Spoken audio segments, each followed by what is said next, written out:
प्रिय छात्रों नमस्कार। हायर सेकेंडरी के लिए इस साल हमें पढ़ने के लिए 4 ഇക്കായി दी गई है। നമുക്ക് പഠിക്കാനായി ഈ വർഷം 4 യൂണിറ്റുകളാണ് തന്നിരിക്കപ്പെടുന്നത്। पहली इकाई छंदा ऊंजा रहे हमारा, दूसरी है निज भाषा उन्नति रहे, तीसरी है मान सम्मान मिली नारी को, चौथा बुझा दीपक जला दो। ആദ്യത്തേത് ഛണ്ടാ ഊഞ്ചാ രഹേ ഹമാര, രണ്ടാമത്തെ യൂണിറ്റ് നിജ് ഭാഷ ഉന്നതി രഹേ, മൂന്നാമത്തേത് मान सम्मान मिले नारी को, नालामतेद बुझा दीपक जला दो। आज हम छंदा ऊंजा रहे हमारा नामक पहली യൂണിറ്റ് पर चर्चा करें। ഇന്ന് ആദ്യത്തെ യൂണിറ്റായ ഛണ്ടാ ഊഞ്ചാ രഹേ ഹമാര എന്നതിനെ കുറിച്ച് നമുക്ക് ചർച്ച ചെയ്യാം। पहली യൂണിറ്റ് में 3 പാഠ दी गए हैं। ആദ്യത്തെ യൂണിറ്റിൽ 3 പാഠങ്ങളാണ് നമുക്ക് തന്നിരിക്കുന്നത്। मातृभूमि मैथिली शरण गुप्त से लिखा हुआ है। बेटी के नाम, दिल्ली के बादशाह बहादुर शाह जफर अपनी बेटी के नाम पर लिखे गए पत्र।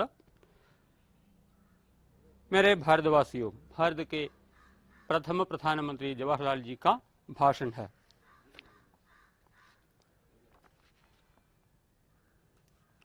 छंदा ऊंजा रहे हमारा। हमारी पहली इकाई छंदा ऊंजा रहे हमारा। यह इकाई स्वतंत्रता के महत्व को दर्शाकर देश प्रेम की मांग करती है। ആദ്യത്തെ യൂണിറ്റ് ഛണ്ടാ ഊഞ്ചാ രഹേ ഹമാര എന്നാണ്। ഇതിൽ ദേശസ്നേഹത്തിന്റെ മഹത്വത്തെ ആവശ്യത്തെക്കുറിച്ച് പ്രതിപാദിക്കുന്നു। പഹല പാഠ ഭാരത് के രാഷ്ട്രകവി മൈഥിലി ശരൺ ഗുപ്ത की ദേശപ്രേം ഭരി കവിത है। ആദ്യത്തെ കവിത മൈഥിലി ശരൺ ഗുപ്തിന്റെ ദേശസ്നേഹം തുളുമ്പുന്ന കവിതയാണ്। मातृभूमि का गुणगान करने वाली यह कविता देश के लिए अपनी जान अर्पित करने का परोक्ष आह्वान करते हैं।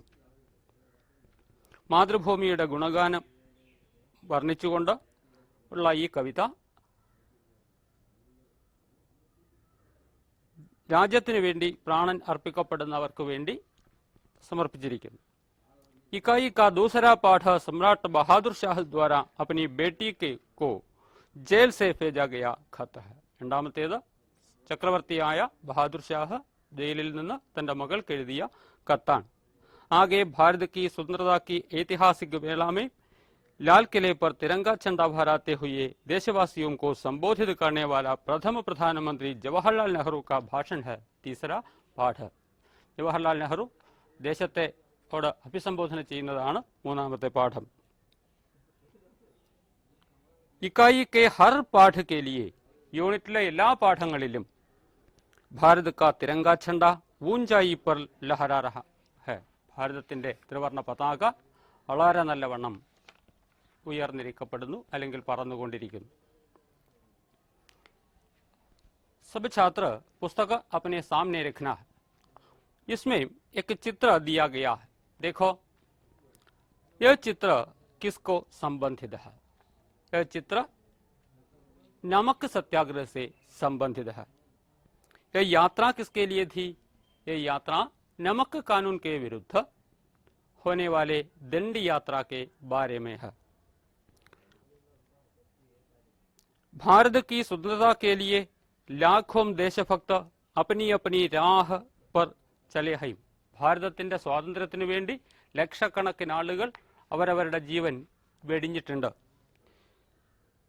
कुछ गुप्त रूप से, कुछ हथियार लेकर, कुछ अहिंसा की राह पर तो कुछ अपनी ओज भरी वाणी से लोगों को सचेत करते रहे। കുറെ ആളുകൾ ഒളിഞ്ഞും കുറെ ആളുകൾ ആയുധം ഉപയോഗിച്ചുകൊണ്ടും കുറെ ആളുകൾ വളരെ മനോഹരമായ വാക്കുകളിലൂടെയുമാണ് ജനങ്ങളെ പ്രചോദിപ്പിച്ചത്। इसमें कुछ कवि अपनी पंक्तियों में देश के लिए सर्वस्व अर्पित करने का आह्वान करते हैं। ഭാരതത്തിലെ പല കവികളും ഭാരതത്തിന് വേണ്ടി സർവസ്വവും സമർപ്പിക്കാൻ വേണ്ടിയിട്ട് പറഞ്ഞിട്ടുണ്ട്। ഇൻ സബ് കാ ഫൽ നിക്കല ഭാരത് കി സ്വതന്ത്രത, ഇതിന്റെ എല്ലാം ഫലമാണ് ഭാരതത്തിന്റെ സ്വാതന്ത്ര്യം. യഹാം ഹം ഏസി ഏക കവിത സേ പരിചയ പായെങ്കിൽ, ഇവിടെ നമുക്ക് അങ്ങനെയുള്ള ഒരു കവിതയെക്കുറിച്ച് പഠിക്കാം.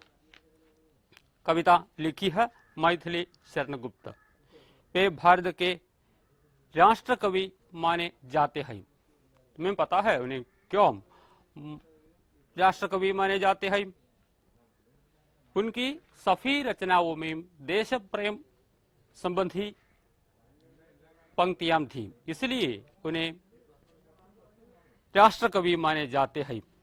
देखो, द्विवेदी युगीन प्रतिभाशाली कवि मैथिली शरण गुप्त का जन्म उत्तर प्रदेश के चिरगांव में 1885 को हुआ. 1885 ഉത്തർപ്രദേശിലെ ചിർഗാവിലാണ് മൈഥിലി ശരണഗുപ്ത ജനിച്ചത്. भारतीय पुराणों के उपेक्षित कथा प्रसंग एवं पात्रों को लेकर युगानुरूप काव्य उन्होंने रचे. ഭാരതീയ പുരാണങ്ങളിലെ ഉപേക്ഷിക്കപ്പെട്ട കഥാഭാഗങ്ങളെയും കഥാപാത്രങ്ങളെയും ഉൾപ്പെടുത്തിക്കൊണ്ട് മനോഹരമായ രചനകളാണ് അദ്ദേഹം നടത്തിയിരിക്കുന്നത്. സാകേത്, यशोधरा, जयद्रथवध, पंचवटी, काबा करबाला आदि उनकी श्रेष्ठ रचनाएं हैं. साकेत, यशोधरा, पंचवटी, जयद्रथवध, काबा करबाला എന്നിവ അദ്ദേഹത്തിന്റെ പ്രധാനപ്പെട്ട രചനകളാണ്. देश ने 1954 को पद्मभूषण उपाधि से उनका सम्मान किया. 1954 രാജ്യം അദ്ദേഹത്തിന് പത്മഭൂഷൺ നൽകി ആദരിക്കപ്പെട്ടു. 1965 को राष्ट्रकवि मैथिली शरण गुप्त का देहांत हुआ. 1965 അദ്ദേഹം ഈ ലോകത്തോട് വിട പറഞ്ഞു.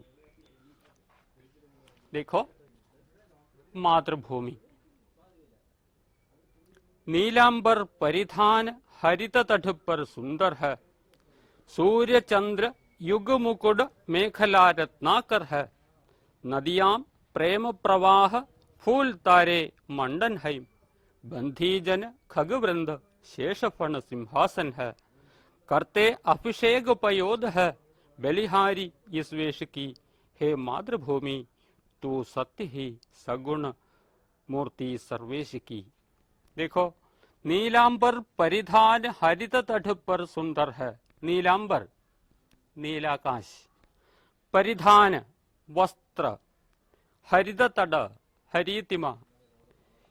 इस पंक्ति में कवि कहते हैं कि मातृभूमि की हरियाली के लिए नीलांबर सुंदर वस्त्र से शोभित है.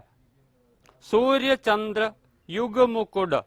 सूर्य और चंद्र मातृभूमि के मुकुट है. मुकुट किरीटम. मेखला रत्नाकर है. रत्नाकर समुद्र. मेखला अरण्याणम या करधनी. मातृभूमि की करधनी है रत्नाकर. नदियां प्रेम प्रवाह. यहाँ मातृभूमि से बहने वाली नदियां प्रेम प्रवाह है. फूल तारे मंडन है. मातृभूमि के आभूषण. मंडन का मतलब है आभूषण. फूल तारे मातृभूमि के आभूषण है. बंदीजन खगवृंद. बंदीजन स्तुति पाठक. खगवृंद पक्षीगण, पक्षीकूटम. पक्षीगण मातृभूमि के स्तुति पाठक है. शेषफण सिंहासन है. शेषफण मातृभूमि के सिंहासन है.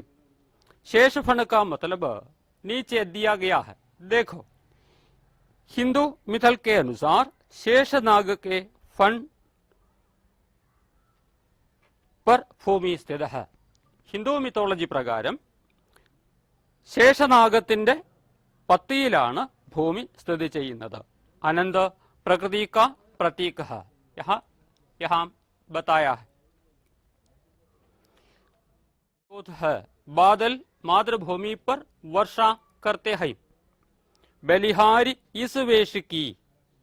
कवि कहते हैं कि इसी प्रकार के मातृभूमि को मैं आत्मसमर्पण करता हूं. हे मातृभूमि, तो सत्य ही सगुण मूर्ति सर्वेश की. कवि कहते हैं कि इसी प्रकार की मातृभूमि को मैं सगुण मूर्ति मानता हूं. या ईश्वर की मूर्ति मानता हूं। जिसके रेज्यूमेम लोट लोट कर बड़े हुए हैं।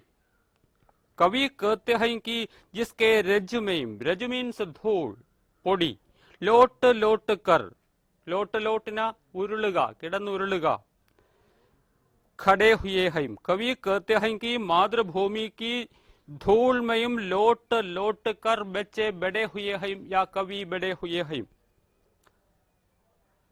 खुडिनों के बल സർക്ക് സർക്ക് कर खड़े हुए हैं।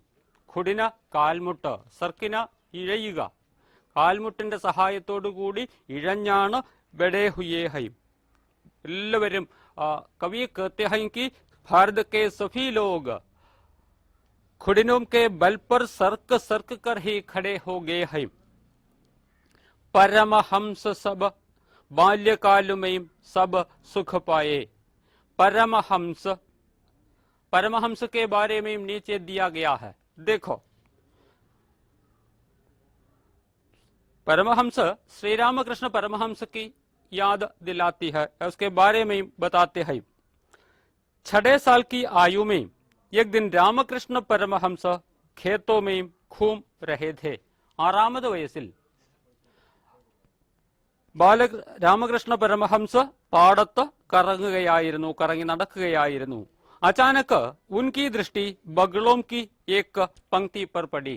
പെട്ടെന്ന് അദ്ദേഹത്തിന്റെ ദൃഷ്ടി ഈ ഒരു കൊക്കുകളുടെ കൂട്ടത്തിലേക്ക് പതിഞ്ഞു।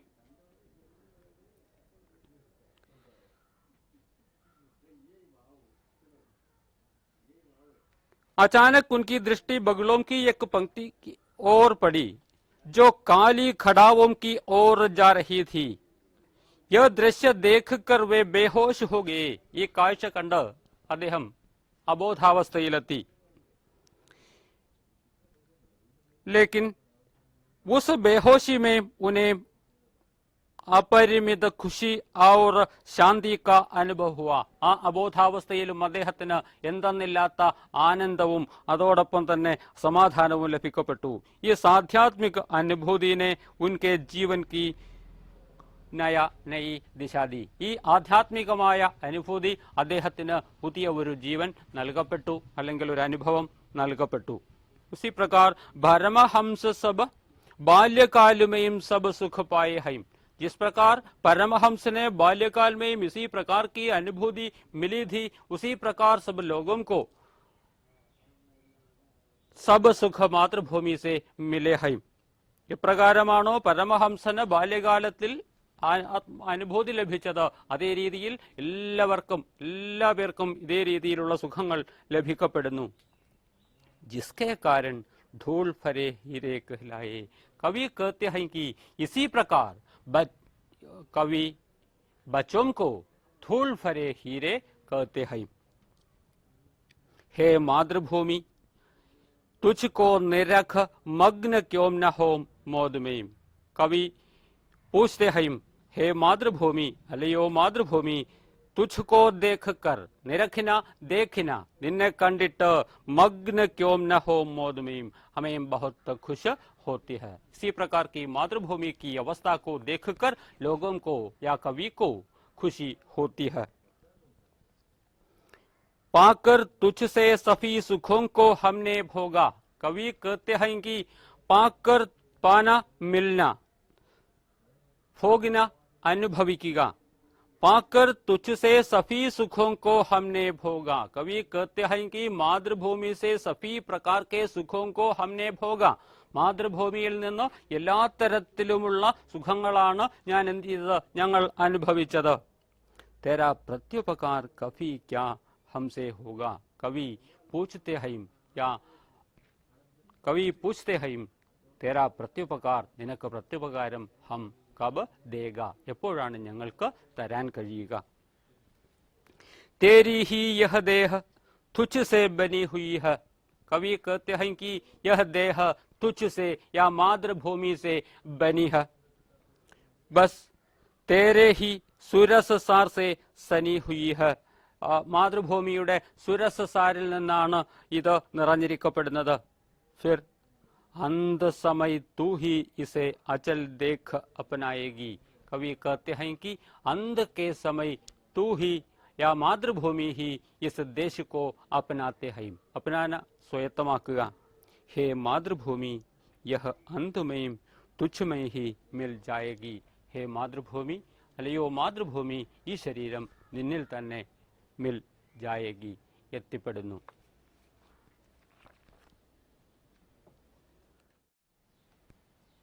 इसमें मेरी खोज दी गई है, हम परखें। देखो, दो शब्दों के मेल से बने हुए अनेक शब्द कविता में है, चुन कर लिखे। രണ്ട് വാക്കുകൾ ചേർന്നുള്ള അനേക വാക്കുകൾ ഇവിടെ തന്നിരിക്കപ്പെടുന്നു। नीलांबर, नीले रंग का अंबर, उसी प्रकार के बहुत अधिक शब्द इस कविता में है। देखो, या बता सकते हो, सूर्य चंद्र, सूर्य और चंद्र, खग वृंद, खग वृंद, पक्षी गण। कवि ने മാതൃഭൂമി का वर्णन किस प्रकार किया? कवि മാതൃഭൂമിയെ കുറിച്ച് എങ്ങനെയാണ് വർണ്ണിച്ചിരിക്കുന്നത്? पहले 6 पंक्तियों में उसका उत्तर तुम देख सकते हैं। ध्यान से पढ़िए या देखिए। कवि ने मातृभूमि का वर्णन किस प्रकार किया? उसका उत्तर पहले 6 पंक्तियों में दी गई है। മാതൃഭൂമി से कवि का बचपन कैसे जुड़ा?